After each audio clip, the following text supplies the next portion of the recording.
ಮಾನ್ಯ ಗೃಹ ಸಚಿವರು ಮೇಲ್ನೋಟಕ್ಕೆ ಈ ವಿಧೇಯಕವನ್ನು ಮಂಡನೆ ಮಾಡಿರ್ತಕ್ಕಂಥದ್ದು ಮೇಲ್ನೋಟಕ್ಕೆ ನಮಗೆ ಕಂಡುಬರ್ತಕ್ಕಂಥ ಅಂಶ ಆದರೂ ಕೂಡ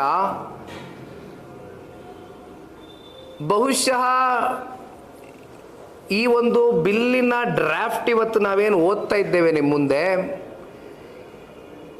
ಇದು ಯಾವುದೋ ಒಂದು ಔಟ್ಸೋರ್ಸ್ ವ್ಯಕ್ತಿಗೆ ಕೊಟ್ಟು ಮಾಡಿಸಿರ್ತಕ್ಕಂಥ ಸಂಶಯ ನಮ್ಮೆಲ್ಲರೂ ಕೂಡ ಕಾಣ್ತಾ ಇದೆ. ಯಾಕೆಂದರೆ ನನ್ನ ಅನಿಸಿಕೆ ನೋಡಿ ಸರ್, ಇಷ್ಟು ಕಠಿಣವಾಗಿ ಇಷ್ಟು ಬ್ಲಂಟಾಗೆ ಈ ಡ್ರಾಫ್ಟನ್ನು ಈ ಬಿಲ್ ಮೂಲಕ ನಮ್ಮ ಮೇಲೆ ಜಾರಿಗೊಳಿಸೋಕೆ ಹೊರಟಿದ್ದಾರೆ. ಮಾನ್ಯ ಗೃಹ ಸಚಿವರಿಗೆ ಈ ವಿಚಾರ ಗೊತ್ತಿಲ್ಲ ಅಂತಕ್ಕಂಥದ್ದು ನನ್ನ ಭಾವನೆ. ಅವ್ರಿಗೆ ಬಹುತೇಕ ಸಾಕಷ್ಟು ವಿಚಾರಗಳು ಗೊತ್ತಿರಲಿಕ್ಕಿಲ್ಲ, ಈ ವಿಚಾರನೂ ಅವ್ರಿಗೆ ಗೊತ್ತಿಲ್ಲ ಅಂತಕ್ಕಂಥದ್ದು ನಾವೆಲ್ಲ ಭಾವಿಸ್ಬೇಕಾಗ್ತದೆ. ನಾವು ಸರ್ಕಾರದಲ್ಲಿ ಕ್ಯಾಬಿನೆಟ್ನಲ್ಲಿ ಇರ್ತಕ್ಕಂಥ ಮಿನಿಸ್ಟರ್ಗಳ ಬಗ್ಗೆ ಕೇಳಿದ್ದೀವಿ,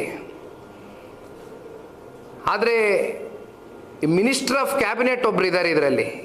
ಯಾರು ಈ ಡ್ರಾಫ್ಟನ್ನ ತಯಾರಿ ಮಾಡಿದಾರಲ್ಲ ಒಬ್ಬ ವ್ಯಕ್ತಿ, ಅವರು ಕ್ಯಾಬಿನೆಟ್ಗೆ ಒಬ್ಬರೇ ಮಿನಿಸ್ಟ್ರು. ಬಹುಶಃ ಆ ಔಟ್ಸೋರ್ಸು ಏನು ಆ ವ್ಯಕ್ತಿ ಕೊಟ್ಟಿದ್ರು, ಇದು ನಮ್ಮ ಗೊತ್ತಿಲ್ಲ, ಮಂತ್ರಿಗಳ ಗಮನಕ್ಕೆ ಬಂದಿಲ್ಲ ಅಂತಕ್ಕಂಥದ್ದು ಭಾವಿಸುವ ಮೂಲಕ ಬಹುಶಃ ಕೇಂದ್ರದ ಅವರ ಹೈಕಮಾಂಡ್ನ ನಾಯಕರ ಜೊತೆ ಕೂತು ಚರ್ಚೆ ಮಾಡಿ ನಿರ್ಧಾರ ಮಾಡಿದಾರೇನೋ ಅಂತಕ್ಕಂಥದ್ದು ನನ್ನ ಭಾವನೆ. ಯಾಕೆಂದರೆ ನಾವೆಲ್ಲರೂ ಇಲ್ಲಿ ಪ್ರಶ್ನೆ ಕೇಳಬೇಕಾಗಿರ್ತಕ್ಕಂಥದ್ದು, ಅವರ ಹೈಕಮಾಂಡ್ನ ನಾಯಕರು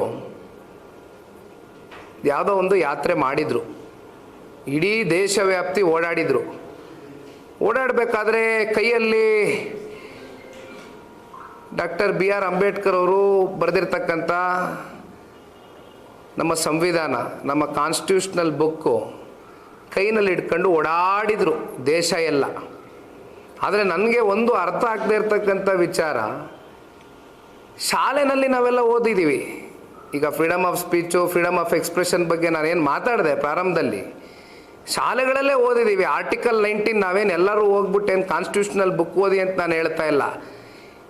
ಇಷ್ಟು ಕೈಯಲ್ಲಿ ಕಾನ್ಸ್ಟಿಟ್ಯೂಷನ್ ಬುಕ್ ಇಟ್ಕೊಂಡು ಇಡೀ ದೇಶವ್ಯಾಪ್ತಿ ಬೀದಿ ಸುತ್ತಿರ್ತಕ್ಕಂಥ ಹೈಕಮಾಂಡ್ನ ವ್ಯಕ್ತಿಗೆ ಇವತ್ತು ಇಲ್ಲಿ ಈ ಕ್ಲಾಸಸ್ನ ಮುಂದಿನ ಪರಿಣಾಮಗಳು ಏನಾಗುತ್ತೆ ಅನ್ನೋದ್ರ ಬಗ್ಗೆ ಆಲೋಚನೆ ಇಲ್ವಾ? ಈ ವ್ಯಕ್ತಿ ಯಾರು ಈ ಡ್ರಾಫ್ಟನ್ನು ಮಾಡಿದ್ದಾರೆ ಈ ಬಿಲ್ನಲ್ಲಿ, ಅವ್ರ ಗಮನಕ್ಕೆ ಬರ್ದಿರಾ ಈ ಡ್ರಾಫ್ಟ್ ಆಗೋಗಿದೆಯಾ? ಹಂಗಾದರೆ ಸಂವಿಧಾನಕ್ಕೆ ಇದೇ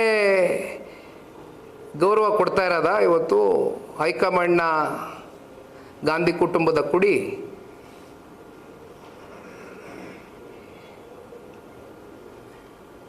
ಸರ್, ಈ ಸಂದರ್ಭದಲ್ಲಿ ನನ್ನ ಮಾಧ್ಯಮದ ಸ್ನೇಹಿತರಿಗೆ ಮನವಿ ಮಾಡುವಂಥದ್ದು, ನನಗೆ ಭಾಳ ಆಶ್ಚರ್ಯ ಉಂಟಾಗಿದೆ. ಏಕೆಂದರೆ ಇಷ್ಟು ಸೀರಿಯಸ್ ಕ್ಲಾಸಸ್ಸಲ್ಲಿ ಇದು ಕೇವಲ ಒಂದು ಪೊಲಿಟಿಕಲ್ ಪಾರ್ಟಿನ ಟಾರ್ಗೆಟ್ ಮಾಡಿ ಹೊರಟಿರ್ತಕ್ಕಂಥದ್ದು ಅಷ್ಟೇ ಅಲ್ಲ, ಸಂಪೂರ್ಣ ಮೀಡಿಯಾ ಹೌಸಸ್ನ ಪ್ರತಿಯೊಬ್ಬ ವ್ಯಕ್ತಿಯನ್ನು ಕೂಡ ಇವತ್ತು ಟಾರ್ಗೆಟ್ ಮಾಡಿ ಹೊರಟಿರ್ತಕ್ಕಂಥ ಈ ಸರ್ಕಾರ. ಆದರೂ ಕೂಡ ಯಾಕೆ ಕಳೆದ 2 ದಿನದ ಹಿಂದೆ ಈ ವಿಧೇಯಕ ಮಂಡಿಸಿದ್ರು ಕೂಡ ಸದನದಲ್ಲಿ, ಇಲ್ಲಿವರೆಗೂ ಮಾಧ್ಯಮದ ಸ್ನೇಹಿತರು ಯಾಕೆ ಇದ್ರ ಬಗ್ಗೆ ಹೆಚ್ಚಾಗಿ ಮಾಧ್ಯಮಗಳಲ್ಲಿ ತಾವು ಇದನ್ನು ಗಂಭೀರವಾಗಿ ತಗೊಂಡು ಚರ್ಚೆ ಮಾಡ್ತಾ ಇಲ್ಲ? ಯಾಕೆ ಸರ್ಕಾರಕ್ಕೆ ನೀವು ಈ ಪ್ರಶ್ನೆಯನ್ನು ಕೇಳ್ತಾ ಇಲ್ಲ ಅನ್ನೋದೇ ನನಗೆ ಯಕ್ಷ ಪ್ರಶ್ನೆಯಾಗಿ ಉಳಿದುಬಿಟ್ಟಿದೆ. ಯಾಕೆಂದರೆ ಯಾವುದೇ ವಿಚಾರಗಳಿದ್ರೂ ಕೂಡ ತಾವೆಲ್ಲರೂ ಕೂಡಲೇ ರಿಯಾಕ್ಟ್ ಮಾಡ್ತೀರಿ, ಕೂಡಲೇ ನಿಮ್ಮ ಜವಾಬ್ದಾರಿಯನ್ನು ಮೆರೀತೀರಿ, ನಮ್ಮೆಲ್ರಿಗೂ ಪ್ರಶ್ನೆ ಮಾಡ್ತೀರಿ, ಉತ್ತರ ಸಿಗೋವರೆಗೂ ಬಿಡೋದಿಲ್ಲ. ಆದರೆ ಇಂಥ ಗಂಭೀರವಾದಂಥ ವಿಚಾರದಲ್ಲಿ ಯಾವುದೋ 1-2 ಚಾನಲ್ಗಳಲ್ಲಿ ನಾನು 8 ಗಂಟೆ 9 ಗಂಟೆ ನ್ಯೂಸ್ ನೋಡಿದಾಗ ನಾನು ಗಮನಿಸಿದೆ, ಅದನ್ನು ಸಣ್ಣದಾಗೆ ಮಾತನಾಡಿರ್ತಕ್ಕಂಥದ್ದು 1-2 ಚಾನಲ್ಗಳಲ್ಲಿ ಬಿಟ್ಟರೆ, ಇದನ್ನು ಯಾಕೆ ಮಾಧ್ಯಮದ ಮಿತ್ರರು, ಪತ್ರಿಕಾ ಮಾಧ್ಯಮ ಆಗಲಿ, ದೃಶ್ಯ ಮಾಧ್ಯಮ ಆಗಲಿ, ಯಾಕೆ ಇದನ್ನು ಅಷ್ಟು ಗಂಭೀರವಾಗಿ ತಗೊಳ್ತಾ ಇಲ್ವಲ್ಲ ಈ ವಿಚಾರ ಅನ್ನೋದು ನನಗೆ ಪ್ರಶ್ನೆ ಕಾಡ್ತಾ ಇದೆ. ದಯಮಾಡಿ ನಾವು ನೀವೆಲ್ಲರೂ ಇದು ಭಾಳ ಗಂಭೀರವಾಗಿ ತಗೊಳ್ಬೇಕಾಗಿರ್ತಕ್ಕಂಥ ವಿಚಾರ. ಈಗ ಇಲ್ಲಿ ತುಂಬ ಜನ ಯೂಟ್ಯೂಬ್ ಚಾನಲ್ಗಳು ನಡೆಸ್ತಾರೆ, ಯೂಟ್ಯೂಬರ್ಸ್ ಇದ್ದಾರೆ, ತುಂಬ ಜನ ಥ್ರೂ ಇನ್ಸ್ಟಾಗ್ರಾಮು ಕಂಟೆಂಟ್ ಕ್ರಿಯೇಟರ್ಸ್ ಇದ್ದಾರೆ. ಅದ್ರ ಮೂಲಕನೇ ಬದುಕನ್ನು ಕಟ್ಕೊಂಡಿರ್ತಕ್ಕಂಥ ಜೆನ್ಜಿ ಕ್ರೌಡು ಜಾಸ್ತಿ ಇದೆ. ಅವರೇನಾದರೂ ಯಾರನ್ನೋ ಅಪಹಾಸ್ಯ ಮಾಡ್ತಾರೋ ಅಥವಾ ಯಾವುದೋ ಧರ್ಮದ ಬಗ್ಗೆ ಅವಹೇಳನಕಾರಿಯಾಗಿ ಏನಾದರೂ ಕಂಟೆಂಟ್ ಕ್ರಿಯೇಟ್ ಮಾಡ್ತಾರೋ ಅಥವಾ ಏನಾದರೂ ತಪ್ಪುಗಳು ನಡೆದಂಥ ಸಂದರ್ಭದಲ್ಲಿ ಕಾನೂನಿನಲ್ಲಿ ಇವಾಗ BNS ಅಂತ ನಾನು ಏನು ಹೇಳಿದೆ ಆ ಮೂಲಕ ನಮಗೆ ಹೋರಾಟ ಮಾಡ್ತಕ್ಕಂಥದ್ದಕ್ಕೆ, ಅಡ್ರೆಸ್ ಮಾಡ್ತಕ್ಕಂಥದ್ದಕ್ಕೆ ಎಲ್ಲ ಅವಕಾಶಗಳಿದೆ. ಹಾಗಿದ್ದಾಗ ಈ ಒಂದು ಬಿಲ್ಲಿನ ಅವಶ್ಯಕತೆ ಸರ್ಕಾರ ನಮ್ಮ ಮೇಲೆ ಹತ್ತಿಕ್ತಕ್ಕಂಥ ಕೆಲಸ ಮಾಡುವಂಥದ್ದು ಎಷ್ಟರ ಮಟ್ಟಕ್ಕೆ ಸರಿ ಅಂತಕ್ಕಂಥದ್ದು ಇವತ್ತು ನಾವು ಪ್ರಶ್ನೆ ಮಾಡುವಂಥದ್ದಕ್ಕೆ ಇವತ್ತು ಈ ಪತ್ರಿಕಾಗೋಷ್ಠಿಯನ್ನು ಕರೆದಿದ್ದೀವಿ.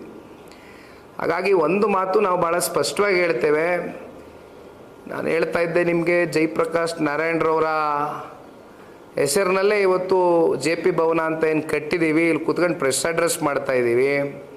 ಅವ್ರ ಕಾಲದಲ್ಲಿ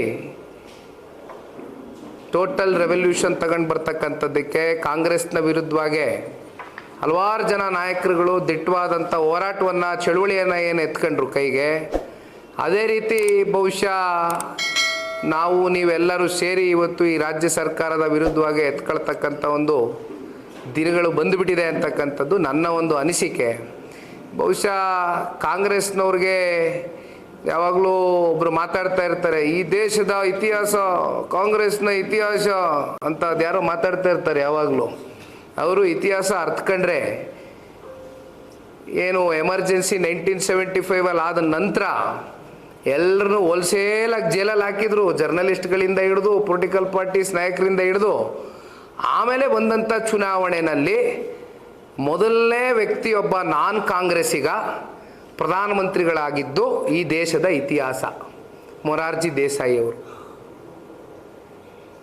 ಅದೇ ರೀತಿ ಇವತ್ತೇನು ಈ ಕಾಂಗ್ರೆಸ್ಸು ಈ ಬಿಲ್ಲನ್ನು ಜಾರಿಗೆ ತಗೊಂಡು ಬರಬೇಕು, ಪತ್ರಿಕಾ ನಮ್ಮ ಎಲ್ಲ ಮಾಧ್ಯಮ ರಂಗದ ಸ್ನೇಹಿತರುಗಳನ್ನ ಕೈಕಟ್ಟೆ ಹಾಕಬೇಕು, ಪ್ರತಿಪಕ್ಷಗಳ ಕೈಕಟ್ಟೆ ಹಾಕಬೇಕು, ಯಾರು ಏನೂ ಚರ್ಚೆ ಮಾಡಬಾರ್ದು, ಸರ್ವಾಧಿಕಾರಿ ಮನಸ್ಥಿತಿಯನ್ನು ಇಟ್ಕೊಂಡು ಇವತ್ತು ಈ ರಾಜ್ಯ ಸರ್ಕಾರ ಕೆಲವೊಂದಷ್ಟು ನಡೆಗಳನ್ನೇ ನೀಡ್ತಾ ಇದ್ದಾರೆ. ಬಹುಶಃ ಅವರ ಪತನದ ದಿನಗಳು ಬಹಳ ದೂರ ಇಲ್ಲ ಅಂತಕ್ಕಂಥದ್ದು ಈ ಸಂದರ್ಭದಲ್ಲಿ ನಾನು ಹೇಳಬೇಕಾಗ್ತದೆ. ಲೇಟೆಸ್ಟ್ ಹಾಗೂ ಇಂಟ್ರೆಸ್ಟಿಂಗ್ ಸುದ್ದಿಗಳಿಗಾಗಿ ಬಾಸ್ ಟಿವಿ ಕನ್ನಡ ಚಾನೆಲ್ನ ಸಬ್ಸ್ಕ್ರೈಬ್ ಮಾಡಿ. ಹಾಗೆಯೇ ಬೆಲ್ ಐಕಾನ್ ಪ್ರೆಸ್ ಮಾಡಿ. ಇದರ ಜೊತೆಗೆ ಫೇಸ್ಬುಕ್, ಇನ್ಸ್ಟಾಗ್ರಾಮ್, ಎಕ್ಸ್ನಲ್ಲೂ ಮಿಸ್ ಮಾಡದೆ ಫಾಲೋ ಮಾಡಿ.